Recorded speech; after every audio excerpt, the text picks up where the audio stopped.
행복한 안식일이 돌아왔습니다. 물론 어제부터 안식일이었지만 토요일 안식일 대비 시간에 이렇게 화상으로 우리 모든 글렌데일 교우님들 만나게 되어서 반갑습니다. 다 같이 묵상 기도하심으로 안식일 예배 시작하시겠습니다. 첫 찬미는 225장 빈들의 마른 풀같이 부르시겠습니다. 225장 빈들의 마른 풀같이.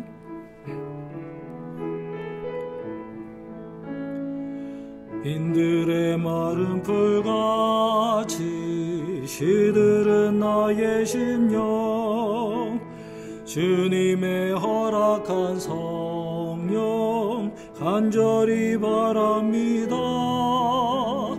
가물함의 마른 땅에 단비를 내리시듯 성령의 단비를 부어 새 생명 주옵소서. 반가운 빗소리 듣고 산천이 춤을 추네. 봄비로 내리는 성령 내게도 주옵소서. 가물함의 마른 땅에 단비를 내리시듯 성령의 단비를 부어 새 생명 주옵소서. 절 따라 우러를 내려 초목이 무성하듯 갈급한 내 심령 위에 성령을 부소서. 가물함의 마른 땅에 단비를 내리시듯 성령의 단비를 부어 새 생명 주옵소서. 참되신 사랑의 언약 어길 수 있으리요. 주께서 흡족한 은혜 주실 줄 믿습니다. 가물함의 마른 땅에 단비를 내리시듯 성령의 단비를 부어 새 생명 주옵소서. 기도하시겠습니다. 사랑과 자비의 아버지 하나님, 우리에게 이 거룩한 안식일을 기억할 수 있도록 도와주시고 이렇게 우리가 화상으로 모든 교우님들이 모여서 주님을 예배할 수 있는 시간을 주시니 감사를 드립니다. 이 시간에 있는 각처에서 안식일을 거룩하게 지키라 하신 아버지의 말씀이 우리 삶에 적용되게 도와주시고 있는 각처에 성령 하나님께서 충만하게 임하여 주셔서 비록 화상으로나마 우리가 하나님의 임재를 경험하고 아버지의 말씀을 경험할 수 있도록 축복 내려 주시옵기를 예수님 이름으로 기도합니다. 아멘. 성도 여러분 안녕하셨습니까? 일주일 사이가 지났는데 정말 세상에는 더 큰 소식들이, 더 무서운 얘기들이 들려오고 있는 것 같습니다. 저희가 살고 있는 미국 땅이 이제 중국을 넘어서 전 세계에서 가장 코로나19 확진자가 많은 그런 곳이 되었고요. 이제 앞으로도 당분간 그 기록은 계속해서 갱신되고 아주 지금 8만 9만 되는데 곧 이제 수십만 명에 이를 수도 있다는 그런 전망이 나오고 있습니다. 이런 상황에서도 하나님을 믿는 주의 백성들로서 우리가 아무런 두려움 없이 하늘의 평안을 가지고 우리가 살 수 있기를 간절히 바랍니다. 오늘은 제가 시대의 징조라는 제목으로 여러분과 함께 말씀의 은혜를 누리기를 원합니다. 다 같이 하나님의 말씀 하나 보시겠습니다. 마태복음 16장 27절로 28절에 있는 말씀입니다. 하나님의 말씀 마태복음 16장 27절에서 28절에 있는 말씀입니다. 자, 한번 봉독하겠습니다. 시작. 인자가 아버지의 영광으로 그 천사들과 함께 오리니 그때에 각 사람의 행한 대로 갚으리라. 진실로 너희에게 이르노니 여기 섰는 사람들 중에 죽기 전에 인자가 그 왕권을 가지고 오는 것을 볼 자들도 있느니라. 이 말씀은 많은 사람들에게 이 예수님의 이 말씀의 진위성, 성경의 예언의 진위성에 대해서 고민을 하게 만드는 그런 성경절 중에 하나입니다. 이 보시면은 예수님께서는 분명히 말씀하셨어요. 인자가 아버지의 영광으로 그 천사들과 함께 오리니, 이 재림의 모습을 말하는 것입니다. 그렇죠? 그런 다음에 28절에 진실로 너희에게 이르노니 여기 섰는 예수님의 제자들이죠. 섰는 제자들 중에 죽기 전에 인자가 그 왕권을 가지고 오는 것을 볼 자들도 있느니라 했단 말이에요. 즉 그 말은 예수님의 12 제자들 중에 살아있는 동안에 예수님의 재림을 목격할 사람들도 있을 것이다 라고 얘기를 한 것입니다. 2000년이 지났습니다. 예수님 제자들 중에 살아서 예수님 재림을 목격할 사람들이 있습니까? 없어요. 그런데 왜 예수님이 이렇게 성취되지도 않을 예언, 예수님은 그날과 그 시는 자기도 모르고 아버지 하나님만 안다 그랬으니까 예수님도 자기가 곧 올 것 같았는데 아버지 하나님이 안 됐다 해서 예수님 몰랐을까요? 저는 그렇게 생각하지 않습니다. 아버지 하나님과 예수님은 하나이시기 때문에 모른다고 한 것은 그 주권을 그냥 아버지께 이렇게 맡기는 그런 역할적인 면에서 하나님 담당하신 거지, 예수님은 전지전능하신 하나님이신데 동시에 자기는 모른다 하는 것은 말이 안 된다고 생각합니다. 예수님도 분명히 그분의 재림이 AD 1세기에 일어나지 아니하고 우리가 살고 있는 21세기가 지나서 2000년 후에 이루어질 걸 아셨음에도 불구하고 제자들에게 이 말씀을 주신 것이라고 믿습니다. 이와 비슷하게 또 하나의 오해를 삼는 그런 말씀이 있는데요. 마태복음 24장 34절에 있습니다. 이것도 한번 읽어드리겠습니다. 마태복음 24장 34절, 내가 진실로 너에게 말하노니 이 세대가 지나가기 전에 이 일이 다 이루리라. 마태복음 24장은 마지막 때에 대한 재림의 징조들의 장 아닙니까? 그 모든 징조들이 이 세대가 지나가기 전에, 즉 1세대가 지나가기 전에 다 이룰 것이다 했단 말이에요. 근데 1세기에 그러면은 별이 떨어지고 암흑일이 오고 그런 놀라운 일들이 다 일어났습니까? 아니거든요. 그렇다면 아까 마태복음 16장 말씀도 마찬가지고 마태복음 24장 말씀도 마찬가지고 왜 2000년이 지나도록 재림하지 아니하실 예수님이 마치 제자들에게 자기 세대의 예수님의 재림이 곧 있을 것처럼 이렇게 말씀을 하셨는가 라는 것입니다. 먼저 우리가 그 말씀의 진정한 의미를 성경적으로 살펴본 다음에 제가 저에게 적용을 좀 시키는 시간을 갖도록 하겠습니다. 다시 마태복음 16장으로 한번 가보실까요?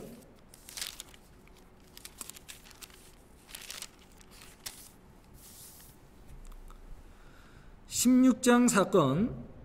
자, 16장이 있은 후에, 즉 인자가 왕권을 가지고 올 것을 너희 중에 살아서 볼 사람들이 있다 하신 후에 17장에 무슨 사건이 나온지 아십니까? 17장 1절을 보시겠습니다.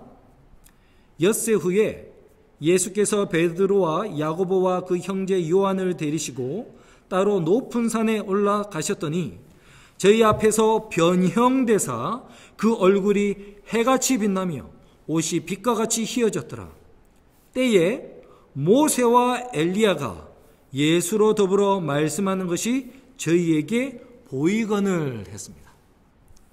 자, 잘 보십시오. 순서를 잘 보셔야 됩니다. 16장 끝에 너희 중에 인자가 왕권을 가지고 올 것을 살아서 볼 사람들도 있을 것이다 한 후에 17장에 변화산 사건이 있었습니다. 변화산에서 예수님이 모세와 엘리야를 만나서 대화 나눈 모습이 있고 예수님의 얼굴이 마치 재림 때 예수님 모습처럼 환하게 변화되는 것을 보았어요. 다른 공관복음에서도 똑같은 이야기가 일어납니다. 다른 공관복음에 마가복음 9장에도 같은 내용이 나오는데요. 9장 1절을 보겠습니다. 또 그들에게 이르시되 내가 진실로 너에게 이르노니 여기 서 있는 사람 중에 죽기 전에 하나님의 나라가 권능으로 임하는 것을 볼 자들도 있느니라 하시니라 했어요. 그리고 마가복음 9장 1절 이후에 똑같이 변화산 사건이 나옵니다. 예수님이 산에 올라가시고 세 제자만 데려갔어요. 베드로, 요한, 야고보 3명만 데려가고, 그리고 예수님 얼굴이 변화가 되시고, 또 누가 나타났어요? 모세와 엘리야가 나타나는 모습을 보았습니다. 그 다음에 누가도 이런 얘기를 합니다. 누가도 9장 27절에 내가 참으로 너에게 이르노니 여기 서 있는 사람 중에 죽기 전에 하나님의 나라를 볼 자들도 있느니라. 죽기 전에 하나님 나라를 볼 자들이 있다 하신 후에 누가복음 9장 27절 이후에 또 무슨 사건이 나오겠어요? 변화산 사건이 나옵니다. 예수님이 세 제자를 데리고 산에 올라가시고 예수님 재림 때 모습처럼 얼굴이 환하게 변화되시고 누가 나타나요? 모세와 엘리야가 등장을 해요. 왜 하필이면 모세와 엘리야가 등장을 했습니까? 만약에 영원불멸을 믿는 사람들이라면 더 큰 정말 도전일 거예요. 왜냐하면 그분들은 죽자마자 모든 영혼들이 하늘로 소천한다고 믿지 않습니까? 그렇다면 구약시대에 수많은 의인들이 있었고 선지자들이 있었고 왕들이 있었는데 왜 그 중에 모세와 엘리야만 예수님 앞에 나타난 것일까요? 고르기가 힘들 거예요. 왜 그랬는지. 하지만 우리는 영원불멸을 믿지 않지 않습니까? 우리는 사람의 육신의 부활을 믿습니다. 그 개념으로 우리가 성경을 바라봤을 때 구약에 하늘로 올라간 사람은 딱 세 사람이 있지요. 300년을 하나님과 동행하다가 하늘로 불림을 받은 에녹이 있었고요. 그 다음에 불병거를 타고 하늘로 살아서 승천한 엘리야가 있고요. 이 등장한 사람. 그 다음에 비록 산에서는 이제 느고산에서는 죽었지만 유다서 이제 구절을 보시면은 이 천사장 되신 예수님이 사탄과 변론하면서 모세의 시체로 놓고 변론합니다. 그것은 예수님이 지금 모세를 뭐 하려고 하기 때문에 부활시키려고 하기 때문에 그러는 거예요. 그때 모세가 지은 죄를 상기시키면서 모세를 왜 부활해야 됩니까? 사망의 세력 아래 가둬둬야 됩니다. 하니까 예수님이 하나님이 너를 책망하시기를 원하노라 하면서 모세를 부활시켜서 하늘로 올라가시는 모습이 바로 그 모습인 것입니다. 그래서 우리가 구약에서 하늘에 올라간 분명한 세 사람은 에녹과 엘리야와 모세 세 사람인데 그 세 사람 중에 모세와 엘리야 두 사람이 지금 변화산에서 예수님을 만난 것이에요. 개신교처럼 수천의 의인들이 있는데 그 중에 두 사람을 뽑은 게 아니라 딱 올라간 세 사람 중에 두 사람만 하나님이 데리고 오셨는데 그 이유는 엘리야는 아합과 이세벨 시대 그 큰 환란의 시기를 통과하고 살아서 승천하는 것처럼 마지막 시대에 야곱의 환란을 통과하고 인류의 시험령을 통과해서 예수님 재림하실 때 살아서 죽음을 맛보지 아니하고 하늘로 갈 승천할 그 무리를 대표하는 것이었고 모세는 이 땅에서 잠시 죽음을 맞이하여 잠자지만 예수님이 재림하실 때 부활해서 하늘나라 올라갈 부활할 지금 잠자는 성도들을 상징하는 것이었습니다. 즉 그리하여 신의 산의 모습은 아니 변화산의 모습은 예수님의 재림의 작은 축소판이었던 것입니다. 그래서 훗날 베드로는 자기가 정말 재림의 광경을 직접 목도한 사람이다. 예수님이 너희 중에 살아서 그것을 볼 자들이 있느니라 했는데 거기에 응답하듯이 베드로는 우리는 그것을 친히 목도한 자로다 이렇게 얘기를 하는데 그 모습을 한번 보시면 됩니다. 베드로 후서 1장입니다. 베드로 후서 1장 16절로 18절 보시겠습니다.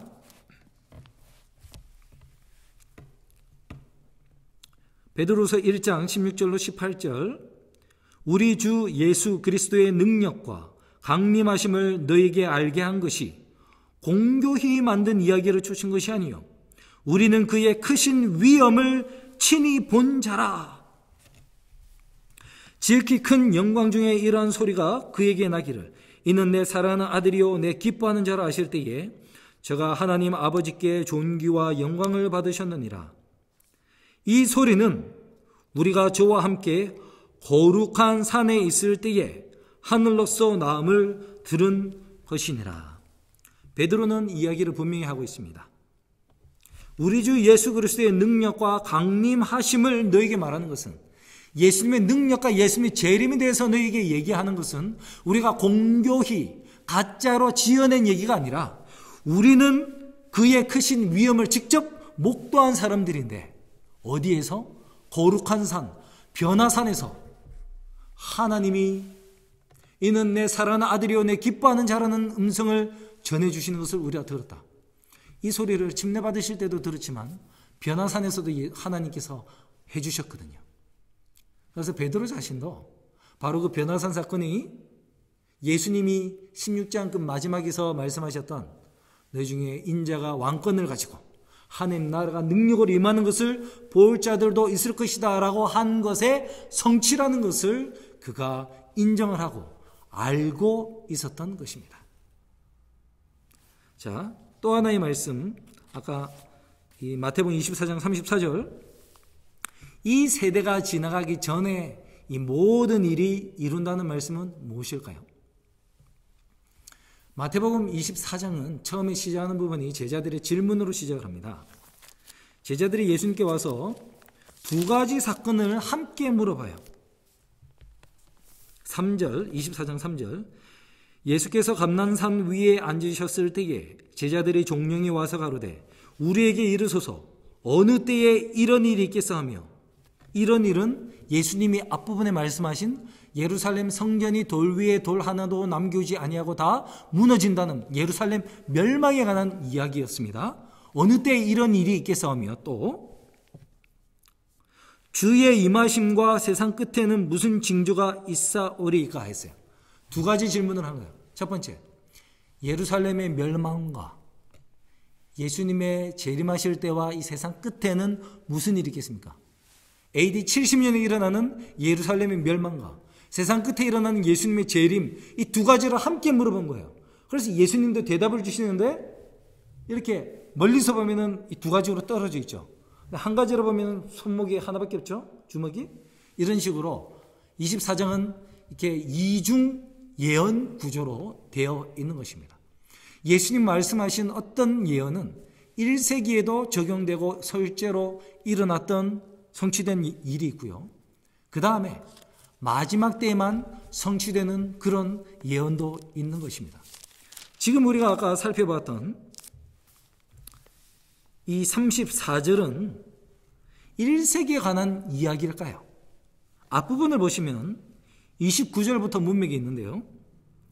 그날 환난 후에 즉시 해가 어두워지며 달이 빛을 내지 아니하며 별들이 하늘에서 떨어지며 하늘의 권능이 흔들리리라.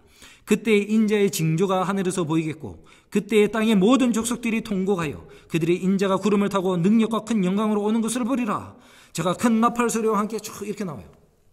이거는 정말 예수님 마지막 때 이야기죠. 그날 환난 후에 즉시 해가 어두워지고 달이 빛을 내지 않으며 별들이 하늘에 떨어진 것은 바로 1798년을 중심으로 한때 두때 반때의 큰 중세시대의 환란을 끝으로 이 미국 땅에 있었던 유성우 사건과, 그죠? 그 다음에 암흑일, 이런 것들이 예언이 성취된 것을 의미하고 있습니다. 그래서 이 내용은 정말 흔히 말하는 한때 두때 반때 이후에 마지막 때 이후에 적용되는 그런 기별이죠. 그러면서 이 일들이 이 세대가 지나가기 전에 다 이루리라 할 때 그 세대는 AD 1세기에 사는 그 세대를 향하여 너희 세대가 지나가기 전에 다 이룬다는 그런 말씀이라기보다는 이 문맥상에 있는 29절부터 이어지는 정말 환란 그 후에 1798년 이후에 존재하게 될 마지막 세대가 지나가기 전에 다 이루겠다는 그런 말씀으로 우리가 이중적인 예언으로 해석을 할 때 이것이 큰 무리가 없이 이해가 될 수 있는 그런 말씀입니다. 그러나 그럼에도 불구하고 우리가 분명히 알아야 하는 것은, 분명한 것은 AD 1세기에 살았던 그리스도인들 뿐만 아니라 2세기, 3세기 수많은 모든 역사에 거쳐서 살았던 모든 하나님의 백성들은 자기 세대에 예수님이 곧 임박하게 재림하실 걸로 믿고 살았습니다. 그 이유는 그들이 아까 마태복음 16장과 마태복음 24장의 이 구절들을 잘못 예수님의 재림으로 완전히 적용해서 오해를 했기 때문, 잘못 이해를 했기 때문이 아니라, 비록 그들도 그것이 그런 의미가 아니라 제가 앞서서 설명한 대로 그런 말씀인 것을 다 이해하였음에도 불구하고 그들은 여전히 자기 세대에 예수님의 재림이 임박할 것으로 믿고 살아왔습니다. 그 이유는 두 가지였어요. 첫 번째는 아까 그 두 가지 약간 오해될 수 있는 소지의 그 말씀 외에도 신약 성경에는 무려 300절이나 되는 많은 성경절에서 예수님께서 다른 제자들을 통하여 예수님께서 이제 곧 재림하신다는 수많은 약속을 주셨기 때문입니다. 너무나 약속이 분명하고 너무나 그 약속의 내용이 단호하였기 때문에 그 말씀을 믿지 않을 수가 없었어요. 그래서 그들은 예수님이 곧 오신다는 것을 믿었어요. 그리고 두 번째는 제가 아까 말씀드린 대로 마태복음 24장에 이중 구조가 있었는데 어떤 예언들은 1세기에 사는 사람들에게 이미 적용되는 것이 있다고 말씀드리지 않습니까? 그것이 1세기에만 해당되는 것이 아니라 1세기에도 2세기에도 3세기에도 1000년 전에도 500년 전에도 200년 전에도 그 시대를 사는 사람들에게는 그 시대에 이게 재림의 징조 같은데? 이게 예수님이 곧 오신다는 소리인 것 같다 라고 느낄 수 있을 만큼 체험적인 그런 징조들이 이르러 왔다는 것입니다. 물론 중세시대는 제가 잘 모르겠습니다.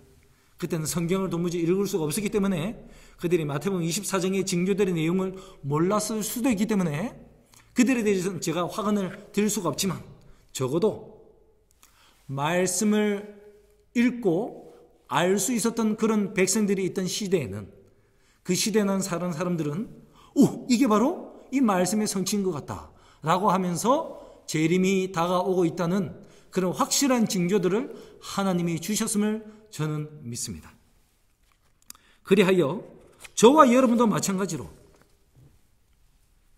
우리도 예수님께서 우리 시대에 오신다는 믿음을 갖고 살아야 한다는 것을 저는 여러분과 분명하게 이 말씀을 드리고 싶습니다. 우리 세대에 예수님께서는 오신다는 것입니다. 왜 그렇게 말을 할 수 있을까요? 아까 제가 말씀드린 두 가지가 있습니다. 성경에 너무나 분명하게 약속을 했기 때문입니다. 그리고 두 번째는 뭐라고요? 우리 세대에도 분명히 이제 예수님이 곧 오실 것 같다는 시대의 징조가 주어지기 때문에 그래요. 그렇다면 지금 이제 우리가 한번 해봐야 하는 질문은 이것입니다. 하나님께서는 왜 당장 오시지 않을 거면서도 그 시대에 사는 주의 백성들이 그 시대에 예수님이 곧 오실 거라는 것을 믿는 것을 허락하셨는가?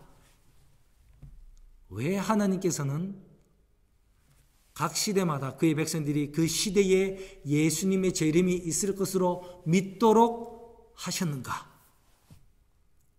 첫 번째는 여러분도 다 아시겠지만 인간의 심리적인 현상 때문에 그렇습니다. 1세기에 만약에 성도들이 자기 시대가 지나도록 예수님이 오지 않고 그 이후로 무려 2000년이나 지나서도 예수님이 재림하지 않는다는 것을 그들이 알았더라면 1세대와 같이 그렇게 열정적으로 헌신적으로 복음을 전할 수가 있었을까요? 물론 지금도 마찬가지로 열심히 복음 전하는 사람이 있었듯이 그때도 사도 바울도 열심히 했을 거라 생각이 되지만 글쎄요. 재림이 이제 곧 임박하지 않았다는 것을 알았더라면 지금 성경에 기록된 것 같은 그런 열성이 있을 수 있었을까? 저는 많이 의심이 됩니다. 왜냐하면 우리가 다 그렇기 때문에 그렇습니다. 제가 목회학 박사과정을 하나 공부하는 것이 있습니다. 5월 말에 공부를 합니다. 그러면 이제 제가 보스턴에 가서 2주 동안 인텐시브 이제 수업을 받아요. 그 수업 받는 2주를 중심으로 그 이후에 6개월 동안 무슨 프로젝트를 하나 만들어야 되고, 또 이 기간 바로 6개월 전부터 책들을 뭐 열 몇 권을 읽고 또 프로젝트를 쓰고 뭐 이러는 것이 있어요. 그래서 제가 원래 계획으로는 필리핀 선교를 갔다 와서 이제 2월 달부터 2월 중순이나 말부터는 내가 책을 읽어야 되겠다 이렇게 준비를 했습니다. 적어도 한 주에 한 권을 읽어야 되거든요. 그래야 되겠다 했는데 계속 늦춰지는 거예요. 어떡하지 하는데 결국은 코로나 바이러스 때문에 이것이 이제 8월 달로 이제 일단은 연기가 됐습니다. 그러니까 또 어떻게 됐을까요? 제가 여전히 읽어야지 하면서 아직 넉 달 남았네 하면서 아직도 한 권을 못 읽고 있습니다.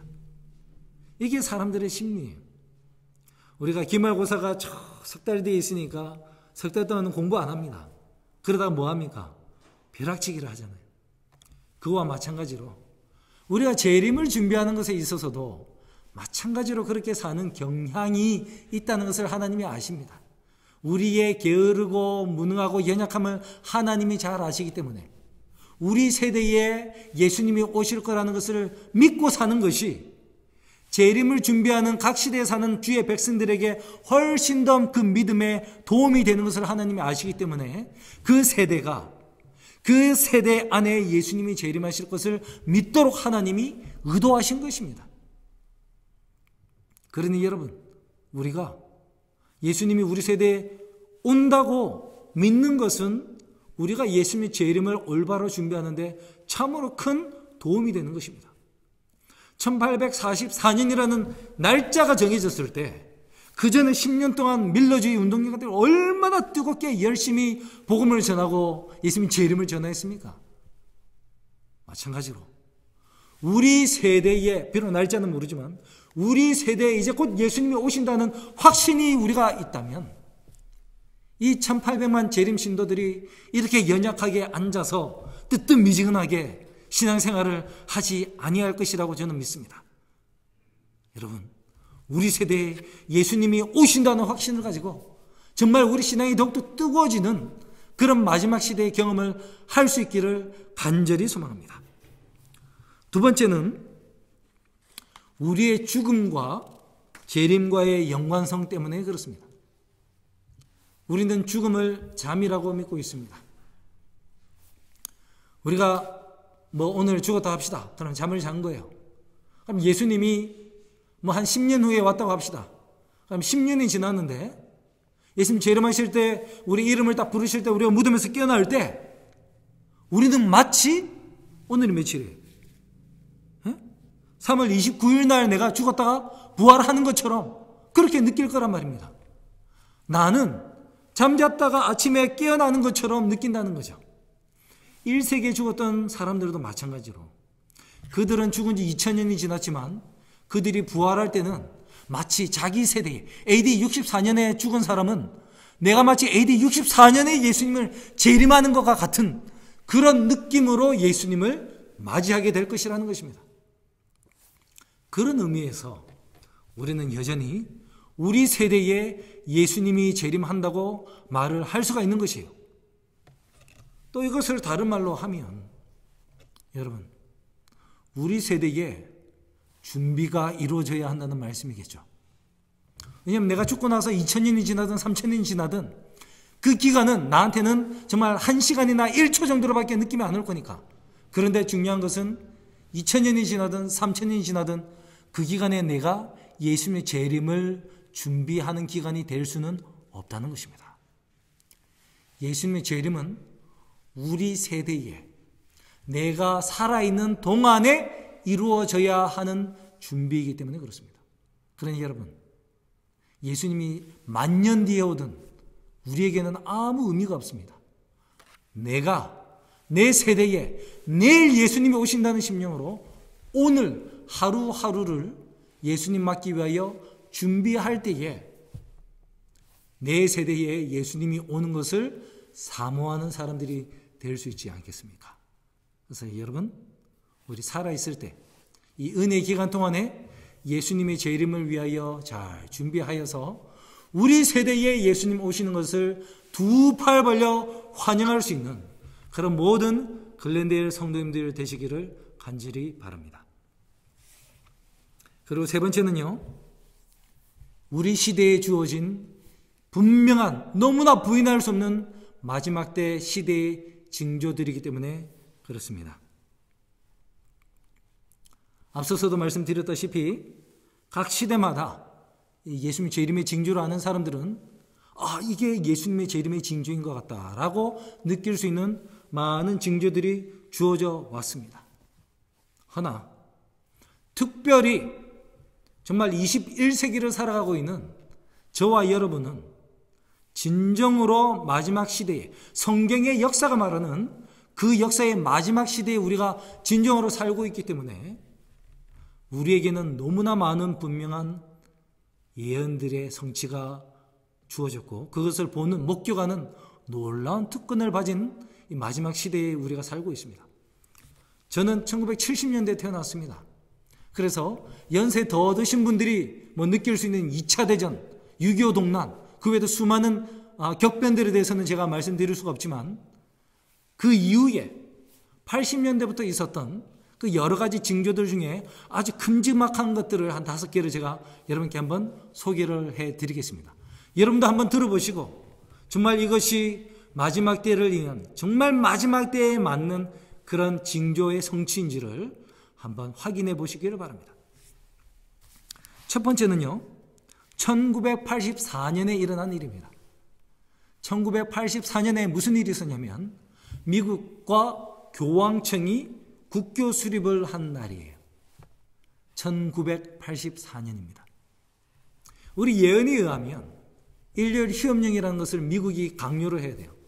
그리고 이 짐승의 세력, 이 교황청의 세력이 전 세계 슈퍼 강대국처럼 큰 파워가 돼야 되고 미국이 최강대국이 되어서 이 종교 정치를 이렇게 서포트해주는, 마치 중세시대에 교황청이 있고 프랑크나 신성 로마 제국이, 정치 세력이 이 힘을 보태주어서 교황청이 모든 나라를 다스리는 그런 파워를 가질 수 있었던 것처럼 교황청과 미국이 연합이 돼야 되거든요. 마지막 때는 그렇게 된다고 했으니까.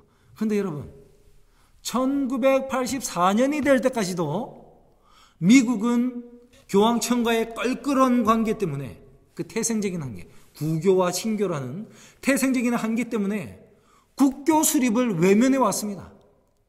심지어 1979년에 이 옛날에는 준공이었죠.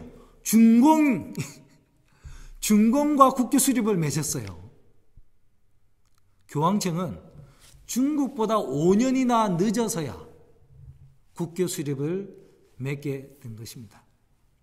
그로 말미암아 이제 마지막 때에 징조가 성취될 모든 조건들을 이루게 된 것입니다. 그 국교 수립 이후에 가장 처음으로 크게 드러났던 사건이 바로 이 사건이었습니다. 그것은 바로 두 번째 제가 찝는 이 징조의 성취인데요. 1991년도에 일어난 사건입니다. 1991년도에 무슨 사건이 일어났습니까? 소련의 붕괴였어요. 공산권이 무너진 것입니다. 물론 아직도 북한을 비롯해서 중국도 남아있고 베트남도 남아있고 이런 사회주의 인민공화국처럼 이런 잔재가 아직도 남아있는 곳이 있지만 공식적으로는 이 공산권이 완전히 무너진 것으로 우리가 볼 수 있습니다. 여러분, 그 일은 어떻게 해서 일어났습니까? 앞서 말씀드린 교황과 레이건의 합작으로 인해서 일어난 거예요.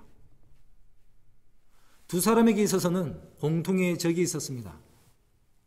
천주교에 있어서는 그 넓은 유럽의, 동유럽의 모든 땅, 모든 교회, 모든 교우들을 다 잃어버렸어요. 누구에게?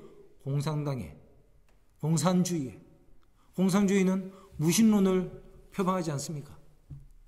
그래서 천주교 입장에서는 공산주의는 큰 적 중에 하나였습니다.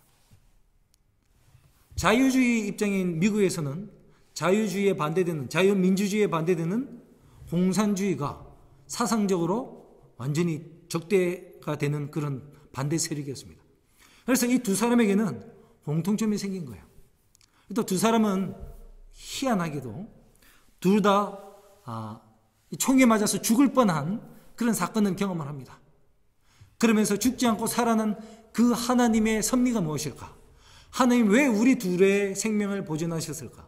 하면서 하나님의 뜻은 바로 공통적인 적인 이 공산주의를 박멸하라는 뜻이구나 라고 생각을 하면서, 물론 그것은 다 조작된 것이었습니다만, 그렇게 해서 둘이 바티칸에 모여서 비밀 모임을 가지면서 요한 바로 2세, 그 당시 교황이었던 요한 바로 2세의 출신지였던 폴란드를 시작하여 폴란드의 자유노조를 이끄는 바웬사라는 사람을 도와줌으로써 거기에 자유노조 활동이 일어나고 데모가 일어나고 민주주의 운동이 일어나면서 처음으로 폴란드에서 민주정권, 바웬사가 대통령이 되는 사건이 일어난 것입니다. 그것을 계기로 동유럽이 도미노처럼 공산주의가 사라지고 완전히 소련이 해체가 되는 기가 막힌 놀라운 사건이 일어난 것입니다.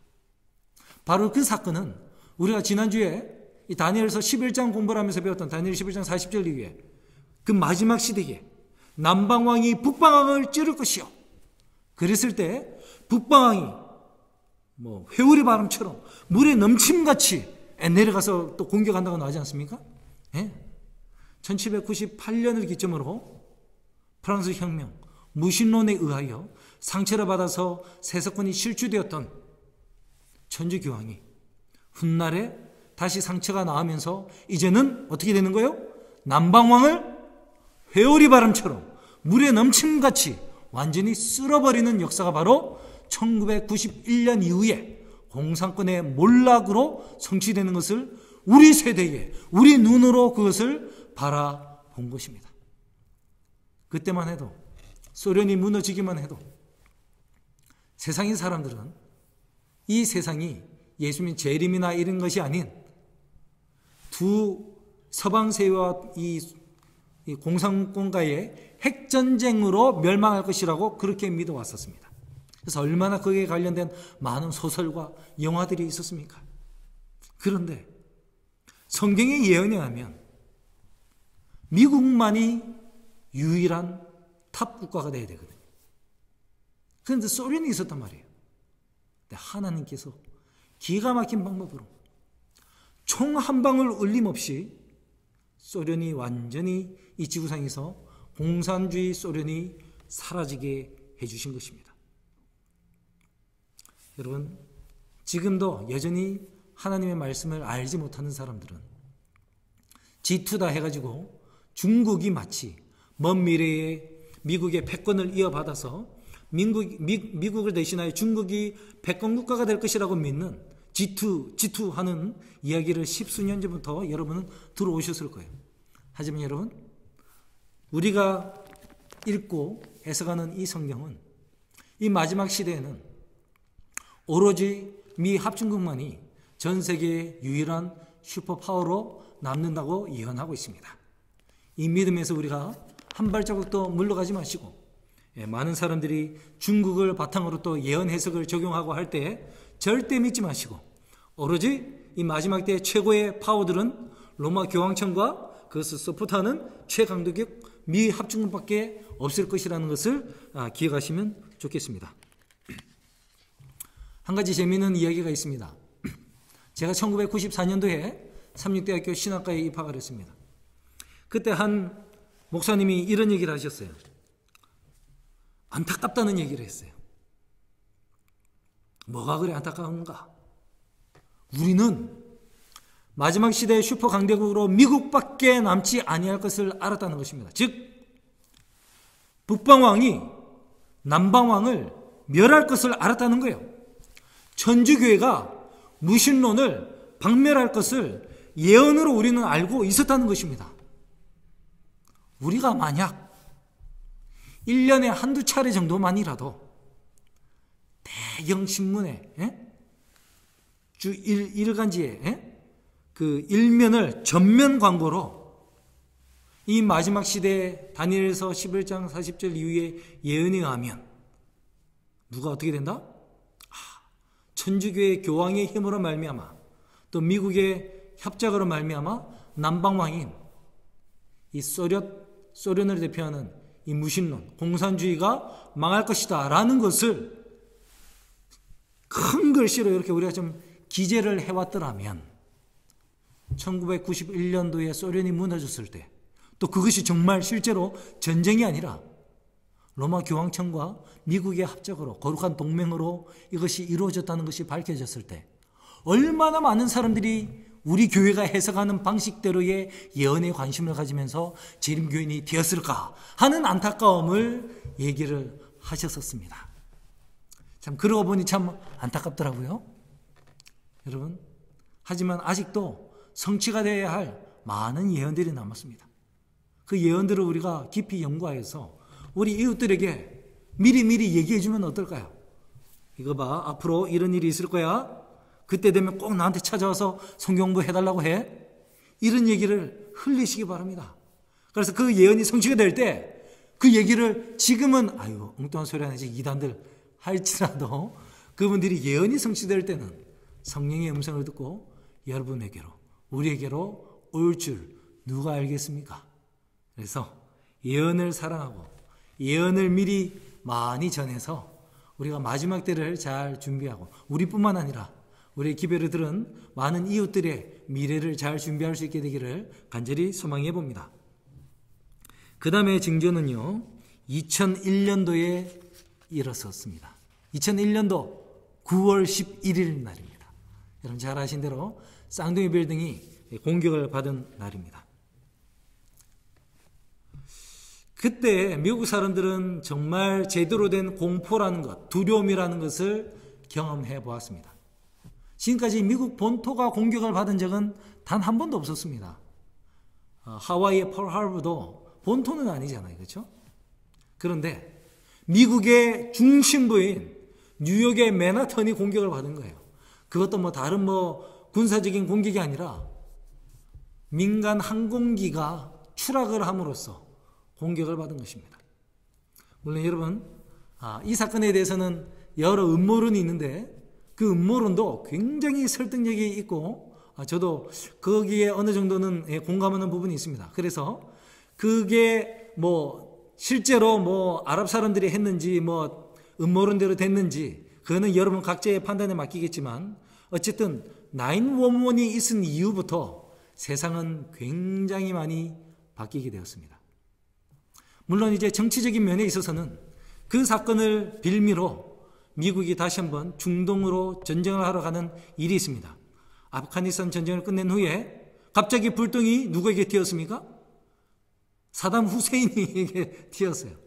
그래서 여러분 이거는 이미 십수년이 흘러서 이미 다 밝혀졌으니까 아주 대량 살상 무기가 있어서 공격한다고 이제 이라크 갔는데 이라크에는 대량 살상 무기가 단 하나도 발견되지 아니하였지요.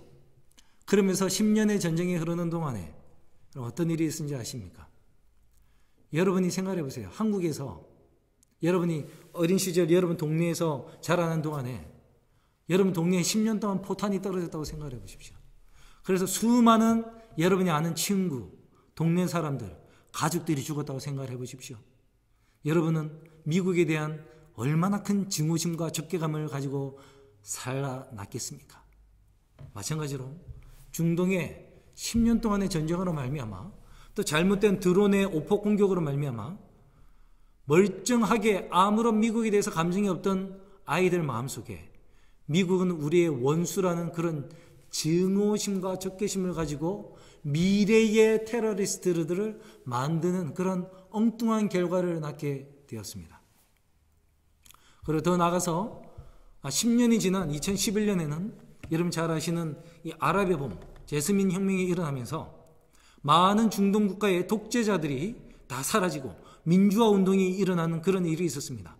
그 부작용으로 말미암아 지금 시리아와 예멘 같은 나라는 아직도 내전을 치르면서 수백만 명이 고통을 당하는 그런 불상사를 낳기도 했습니다. 어쨌든 911은 많은 사람들이 이르기를 미국이 다시 서방 세계가 다시 중동을 대하여 쳐들어가서 거기서 일어나는 여러 가지 정치적인, 경제적인 그런 부를 창조하기 위한 그런 걸로 바라보고 있는데, 저는 그것을 떠나서 911을 통해서 너무나도 나쁜 어떤 한 가지 교훈이 우리에게 남았는데, 그것이 바로 마지막 때의 징조의 성취라고 하는 것입니다. 그것이 무엇이냐? 제가 2000년도 초에 앤드루스에 와서 공부를 할 때 우리 담임 목사님 되신 최진선 목사님도 그때 같이 우리 한 3년 같이 공부를 했습니다. 그때는 우리 유학생들이 많지가 않았습니다. 1년에 한 5, 6가정밖에 없었기 때문에 우리가 이렇게 모여봤자 10몇 가정밖에 안 됐어요. 그때 우리 최 목사님이 사시던 집이 널찍했습니다. 그래서 우리 많은 유학생들이 거기서 자주 모여서 친교를 가졌는데, 하루는 이제 식사를 하면서, 여러분 뭐 이름만 대면 다 아실 만한 한 교수님도 거기 계셨습니다. 교수님과 식사를 하면서 갑자기 일요일 휴업령에 관한 이야기가 토픽으로 나왔어요. 그랬더니 그 목사님이 이런 얘기를 하셨어요. 내가 아는 미국에서는 절대로 일요일 휴업령은 일어날 수가 없다. 미국은 절대로 그렇게 할 수 있는 시스템이 아니다. 그래서 일요일 휴업령은 이루어질 수가 없다. 또는 다른 식으로 적용해서 해석을 해야 되는 것으로 얘기를 하셨었습니다. 그때 이제 굉장히 저는 충격적이었죠.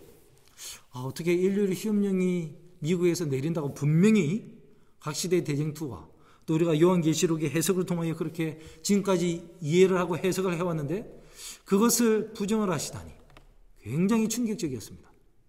그런데 전제 조건이 있었죠. 지금과 같은 이런 상황에서는 내가 알아온 미국은 이라는 전제였습니다.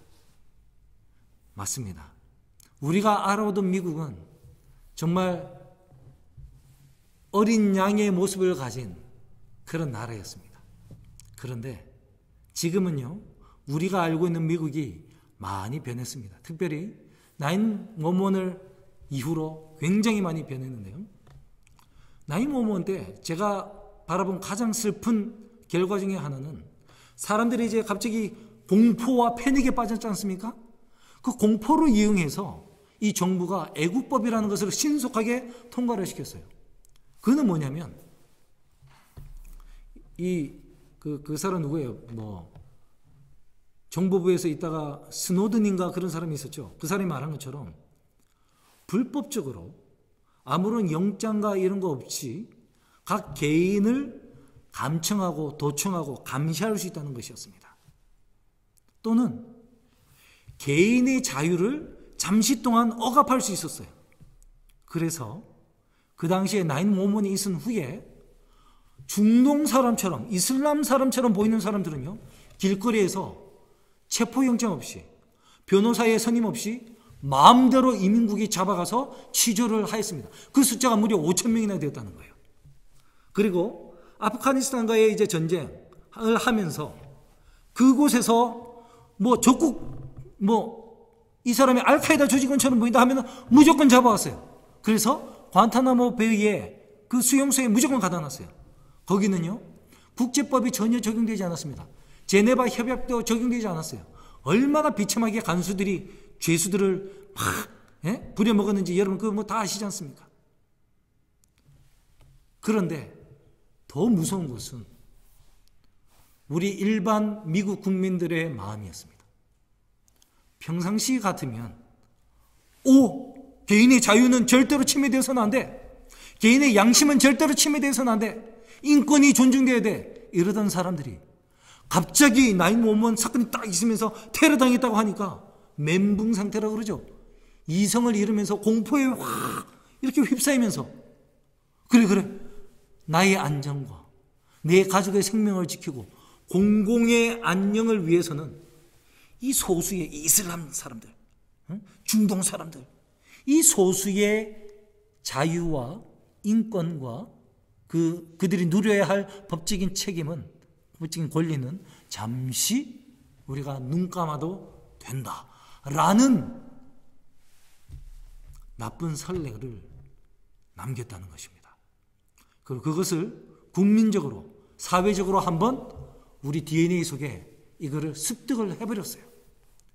그래서 앞으로도 어떤 공포 상황이 오고, 지금 코로나 바이러스 공포 상황이 오고 누가 그것 때문이다 라고 희생양 타겟이 딱 주어진다면, 지금도 마찬가지로 많은 사람들은 나의 안전과 우리 가족의 안전과 우리 사회의 공공의 안녕을 위하여 저 소수의 자유를 억압해도 된다 라고 언제든지 우리는 동의할 준비가 되어 있다고 저는 믿습니다. 이것이 2015년, 16년도에 프랑스의 테러가 일어났을 때도 동일하게 유럽에서도 정착이 됐다고 믿습니다. 프랑스의 테러가 일어나서 하룻밤에 150명인가 죽었죠. 프랑스 사람들이 패닉에 빠졌습니다. 그 다음 날부터 모든 사람들이 공항에 갈 때, 어디 관공서 갈 때, 지하철 탈 때 일일이 소지백 검사를 다 했어요. 가방 열어보시오. 평상시 같으면, 여러분 프랑스가 어떤 곳입니까? 프랑스 혁명이 일어난 곳이에요. 그 사람들 스스로 제일 먼저 유럽에서 왕을 끌어내리고 공화정을 세웠던 그런 나라예요. 삐끗하면 밖에 나가서 데모하고 정부를 향하여 돌 던지고 막 이러는 그런 사람들입니다. 개인의 자유가 제일 중요한 사람들인데, 그런데 무슨 일이 있고요? 테러가 딱 터지고 공포가 딱 확산이 되니까 자기 소지품을 막 열어보이고 몇 시간을 기다려서 이렇게 줄을 서고 가는데도 아무도 끽소리를 하지 않았습니다. 나의 안전과 내 가정의 생명과 공공의 안녕을 위해서는 소수의 개인의 자유가 약탈당해도 괜찮다는 그런 사회적인 공감대가 유럽에도 이미 형성되었다는 것으로 인해 참으로 안타까운 마음을 갖습니다. 이제 그 자리에 먼 훗날에 누가 자리 잡으면 되는 것입니까? 제7일 안식일을 지키는 저 무리 때문에 세상이 이렇게 우리가 혼란스럽고 위협을 받는다 라는 논리가 만들어지면 우리가 똑같이 그렇게 미움을 당할 것이며 우리의 자유와 인권과 경찰권이, 사법권이 다 박탈당하는 그런 일이 일어날 것입니다. 그래 모든 사람들, 지금은 절대 그래서는 안 된다고 주장할 그런 사람들도 마지막 때 그런 여러 가지 위기 가운데서 그런 일이 일어날 때 양심은 약간 가책을 느끼는 사람들이 있을지라도 두려움 가운데서, 그래 저 사람들은 저렇게 이 양심을 제어를 받고 개인적인 자유를 박탈당해도 괜찮어 라고 인정을 하게 될 것이라는 것입니다. 그런 의미에서 나인 모몬이 정말 인류의 휴업령을 내릴 때 국민들의 공감대를 형성하는 아주 중요한 주춧돌로 놓았다는 점에 있어서 나인 모몬이 마지막 시대에 아주 중요한 예언 성취 중에 하나가 된다는 것을 제가 여러분께 나눠드리는 것입니다. 그 다음은요, 2004년도와 2011년도에 있었던 지진 쓰나미입니다. 2000년도에 들어서 굉장히 많은 지진들이 있었습니다. 2010년도였나요? 하이티에 대지진이 나서 무려 31만 명이 죽었었습니다. 그 외에도 인도네시아, 그 다음에 중국의 스촨성 이런 곳에서 막 8만 명, 9만 명 되는 거의 10만 명 단위의 수많은 사람들이 죽는 진도 9 이상의 엄청난 지진들이 연속으로 많이 일어났었습니다. 여러분 다 기억나시죠? 그런데 그 전까지 지진들은 내륙에서 그냥 일어나는 지진이었습니다. 땅이 흔들리고 건물이 무너져서 죽는다는 개념을 갖고 있었는데 2004년도에 인도네시아 대지진은 대양에서 지진이 일어났잖아요. 그래서 거대한 쓰나미를 일으켜서 그 인근에 있는, 인도양 인근에 있는 열 몇 개의 나라들에서 28만 명의 생명을 앗아갔습니다. 지진이 아니라 해일로 말입니다.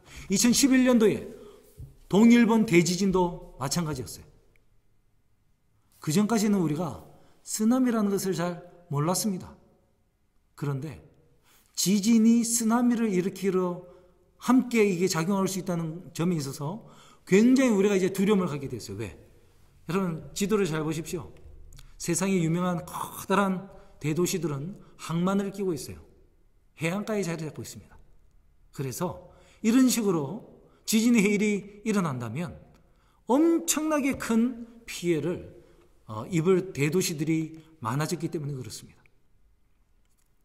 그래서 여러분 2004년도와 2011년도에 일어났던 지진 해일, 그것이 바로 마지막 때 아주 중요한 예언의 성취 중에 하나인데요. 그것을 어떤 분은 누가복음에 있는 말씀의 성취라고 말씀하시는 분도 계십니다. 누가복음에 이런 말씀이 있습니다. 누가복음 21장으로 한번 가보십시오. 누가복음 21장도 마태복음 24장처럼 마지막 때에 관한 설명을 하는 장인데 21장 25절에 이런 표현이 있어요. 이거는 마태복음 24장에 안 나오는 표현이에요. 21장 25절 1월 성신에는 징조가 있겠고 땅에서는 민족들이 바다와 파도의 우는 소리를 인하여 혼란한 중에 곤고하리라. 땅에 있는 민족들이 바다와 파도의 우는 소리를 인하여 혼란 중에 곤고하리라 했어요. 바다와 파도의 우는 소리가 뭘까요? 허리케인 정도로만 생각을 했었는데 쓰나미를 딱 보니까 바다와 파도의 우는 소리가 바로 이 지진의 해일이 될 수 있겠구나, 쓰나미가 될 수 있겠구나 라는 그런 확신이 들었던 것입니다. 그래서 여러분 그 두 사건이 마지막 때 재림을 가리키는 아주 중요한 새로운 징조의 성취인 것 같고요. 앞으로도 안타깝게도 이런 쓰나미가 계속 일어날 거라 저는 생각을 합니다. 여러분 더 무서운 건 뭔지 아십니까? 동인도 일본 대지진이 일어났을 때 후쿠시마 원전이 파괴가 되어서 지금도 해결이 안 되죠. 방사능에 대해서. 여러분 오늘 인터넷에서 뉴클리어 플랜트 로케이션 이렇게 한번 쳐보십시오. 그러면은 전 세계에 있는 이 원자력 발전소의 위치가 나오는데 여러분 대부분이 거의 90% 이상이 해안가에 위치하고 있다는 것을 발견하실 것입니다. 그래서 이게 일본만의 문제가 아니라 전 세계적인 문제라는 것을 기억하시고 정말 때가 가까웠다는 거 이렇게 받아들이시면 좋겠습니다. 그 다음에 마지막으로 2019년 코로나19 바이러스입니다.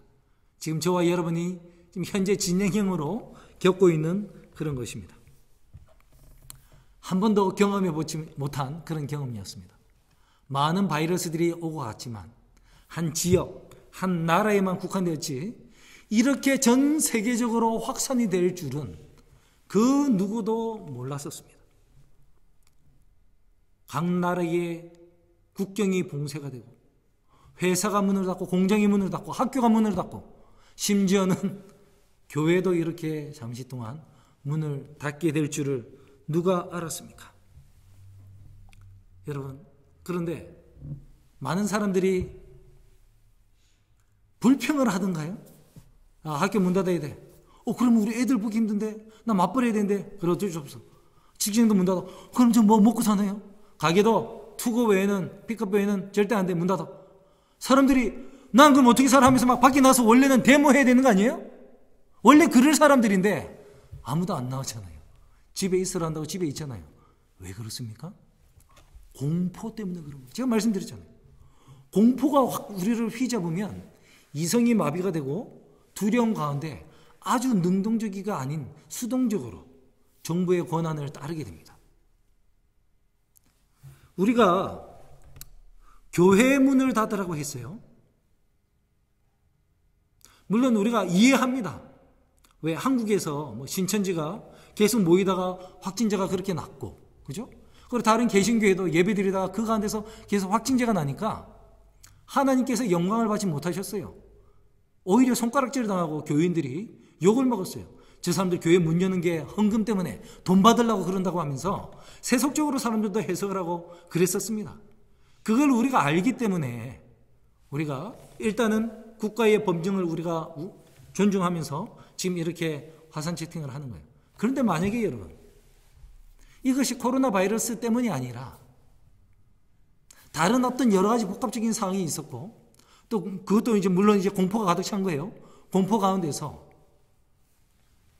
일요일 날만 예배를 드리라 라고 법령이 내렸다면 여러분은 어떻게 하셨겠습니까? 토요일 날 예배 드린 교회가 있으면 경찰권을 발동해서 벌을 주겠다 이런 일이 있었더라면 과연 여러분들은 그때에도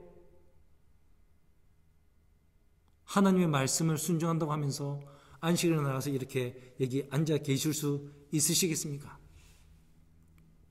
코로나 바이러스가 무서워서도 못 나오는데 여러분의 전 재산을 빼앗아가며 여러분을 제일에 넣는다 그러면 심지어는 죽이겠다고 한다는 그런 법령이 있는데 과연 우리가 안식일을 지킬 수 있는 그런 믿음이 얼마나 있을까요? 여러분, 코로나 바이러스를 통해서 만약에 지금 내린 행정명령이 일일 휴업령처럼 내린다면 나는 어떻게 할 것인가 한번 생각해 보시길 간절히 바랍니다. 교단은 질문을 하지 마십시오. 교단은 일제시대에도 문을 닫았었습니다. 그렇기 때문에 교단은 문을 닫힐 거예요. 그런 때가 오면. 교단이 없다고 생각해 보십시오. 그럼 여러분은 어떻게 안식일을 준수하실 것입니까? 이런 코로나 바이러스를 통하여 행정명령으로 교회 문이 잠시 닫히는 이런 상황을 바라보면서 우리가 미래에 내가 어떻게 할 것인가, 미래에 나는 어떠한 선택을 할 것인가에 대해서 깊이 한번 생각을 해보시길 바랍니다. 여러분, 이러한 마지막 때 징조들이 막 일어나는데요. 문제는 이것이 끝이 아니라 이것이 진행형이고 계속해서 더 큰, 더 분명한 징조들이 일어날 것입니다. 지금 이제 저희들 쪽에 좀 남아있는 그런 징조 가운데서는요, 강신술이 좀 남아있어요. 정치하는 사람들이나 유명한 연예인들은 은밀하게 이 점성술사를 찾아가고 점쟁이를 찾아가서 죽은 영혼을 통하여 만나서 지혜를 받고 뭐 얘기를 듣고 뭐 하는 것은 이 암암리에 널리 알려진 이야기들입니다. 이제 그게 아니라 이제 우리 평범한 사람들 가운데서도 죽은 사람의 영혼이 나타나는 그런 일들이 있어야 해요. 그런 사람들이 나타나서 무슨 얘기를 할 것인가? 미래에 이제 제가 언급했던 수많은 이야기들, 전쟁, 기근, 쓰나미, 지진, 전염병, 수많은 도덕적인 타락, 많은 천재지변들, 미국에서는 계속해서 산불이 일어나고 허리케인이 일어나고 돌풍이 불고 막 수많은 일들이 일어날 거예요. 그러면은 이런 일들이 하나님의 진노 때문에 일어날 것인데 그 희생양을 누구로 찾냐면 주의를 거룩하게 지키지 않는 무리들 때문이다 라고 할 것이에요. 안식일을 지키는 저 무리들 때문에 이런 일이 일어난다. 근데 강단에서 아무리 그런 얘기를 해도 성경으로 그거를 설명할 수가 없잖아요. 왜? 성서적으로는 안식일은 토요일이 맞으니까요. 그렇기 때문에 그 개신교와 천주교의 이 주장을 뒷받침하기 위하여 사탄은 강신술로 나타난다 그랬습니다.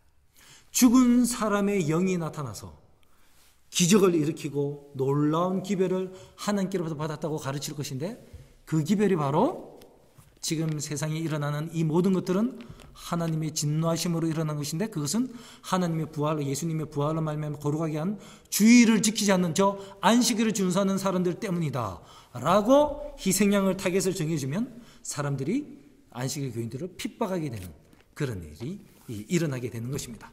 그것을 우리가 지금 이제 기다리고 있는 것이에요. 그래서 여러분, 마지막 때가 이렇게 점점 다가오고 있습니다. 저는 우리 세대에 예수님이 재림할 것을 믿습니다. 왜냐하면 예수님께서 너무나 많이 분명하게 약속하셨고 또 우리가 죽는 순간이고 예수님을 맞이하는 순간이며 우리가 살아있는 동안만이 예수님 재림을 준비할 수 있는 유일한 기간이기 때문이며 무엇보다도 예수님께서 이 마지막 시대에 너무나도 분명한 재림의 징조들, 재림의 징조의 성취를 우리에게 보여주시고 있기 때문에 저는 예수님이 이제 곧 오실 거라는 것을 믿습니다. 그렇다면 여러분, 우리가 어떻게 살아야 될까요? 우리 베드로의 권면을 한번 들어보도록 하겠습니다. 베드로 후서 3장입니다. 베드로 후서 3장 11절로 13절을 보겠습니다.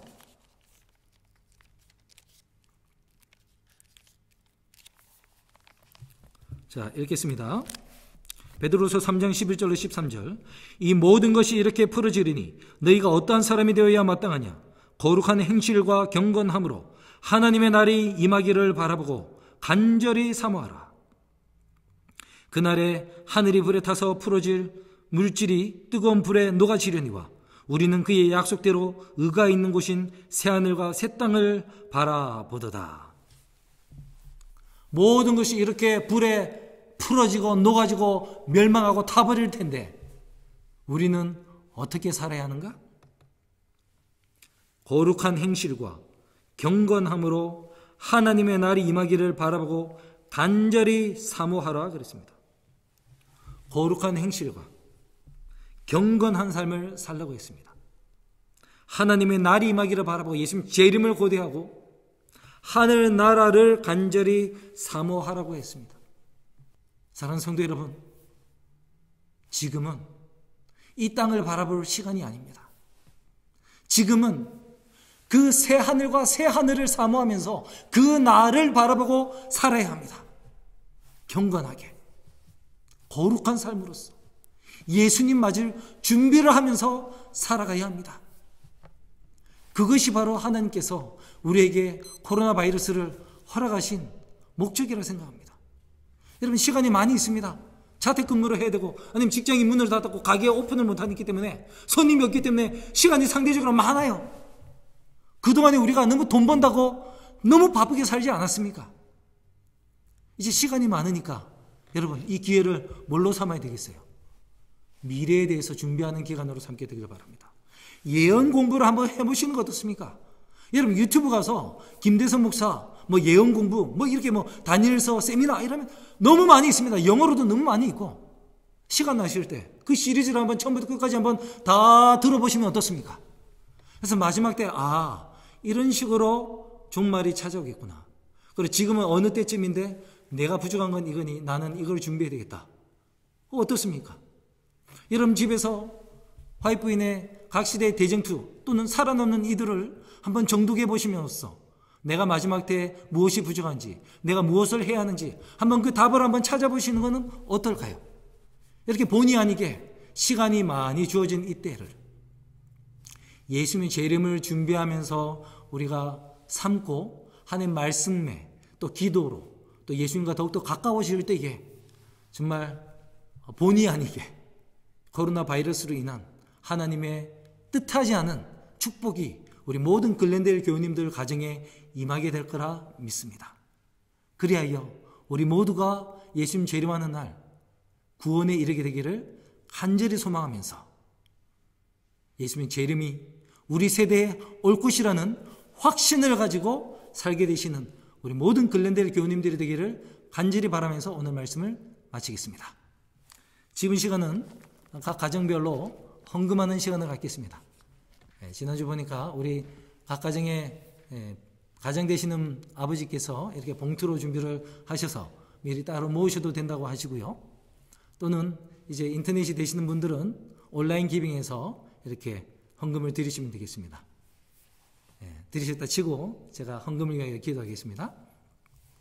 아버지 하나님, 이 와중에서도 저에게 수입을 주셨으니 감사를 드립니다. 주님, 우리도 힘들지만 또 저 가난한 나라, 이 사회적인 복지의 인프라가 구축되지 않은 더 가난한 나라에 사는 사람들은 얼마나 더 힘들지 우리가 되돌아보게 도와주시옵소서.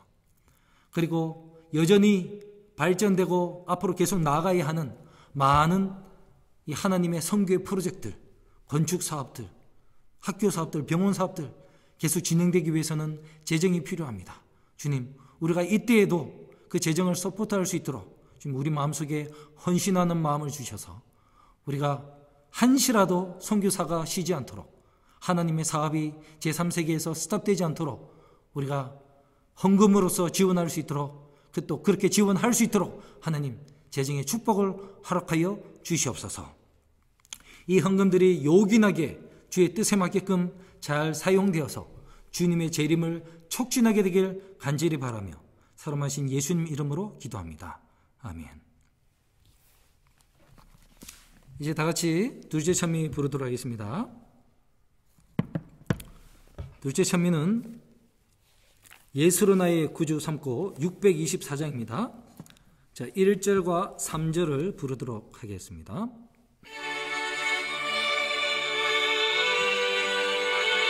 (624장) 예수로 나의 구주 삼고.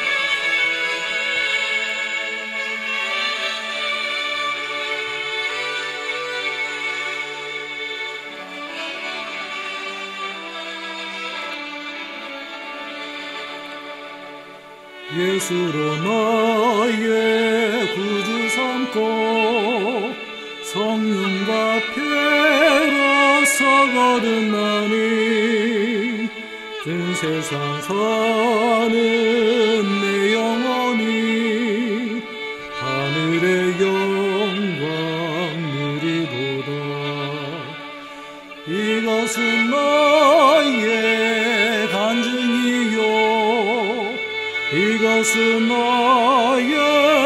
찬송일세 나 사는 동안 거침없이 구주를 찬송하리로다. 3절입니다. 온전히 주께 몸 바치니 행복과 평화가 넘치도다. 깨어서 주를 고대하며 그 사랑 속에 잠기도다. 이것은 나의 간증이요 이것은 나의 찬송일세 나 사는 동안 거침없이 구주를 찬송하리로다.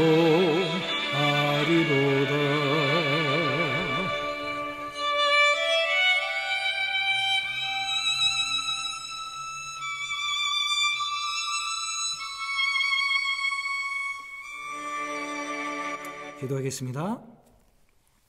아버지 하나님, 이런 환난의 때에도 우리에게 주어진 구원으로 인해 감사를 드리며 우리 구주 되신 예수님을 찬송합니다. 우리의 찬양과 경배를 받아주시옵소서. 주님, 우리가 우리 시대에 이제 곧 예수님 오신다는 확신을 주시고 또 시대에 맞는 시대의 징조를 주셨으니 감사를 드립니다. 우리가 지금 어디에 서 있는지 우리가 솔직하게 성령의 눈으로 돌아볼 수 있도록 주님 도와주시고 우리가 혹시 이 무너질 세상을 향하여 우리가 걷고 있다면 우리의 발걸음을 돌이킬 수 있도록 주님 이끌어 주셔서 이제는 새 하늘과 새 땅만을 바라보면서 예수님 재림을 준비하면서 살 수 있는 진정한 제7일 안식일 예수 재림교회 모든 글랜데일 교우들이 될 수 있도록 주님 도와주시옵소서. 우리 각 가정에 안타까운 사정들이 다 있습니다. 주님, 이때에 우리가 믿음으로 주님만 바라볼 수 있도록 주님 도와주시고 그래서 하나님께서 나를 이렇게 이끌어 주시고 이 환난을 통과하게 하셨다는 고백을 할 수 있도록 주님 도와주시옵소서. 안전할 수 있도록 주님 지켜주시고 우리 모든 주의 백성들 건강할 수 있도록 주님 살펴보아여 주시옵소서. 오늘 안식일도 해가 맞기까지 주님 안에서 거룩한 안식일의 축복 잘 누릴 수 있도록 우리 각자에게 임하여 주시옵기를 바라며 사랑 많으신 예수님 이름 받들어 감사하며 기도합니다. 아멘. 감사합니다. 모두 행복한 안식일 끝까지 누리게 되시고 다음 주에도 만나 뵙기를 간절히 소망합니다. 항상 건강하십시오.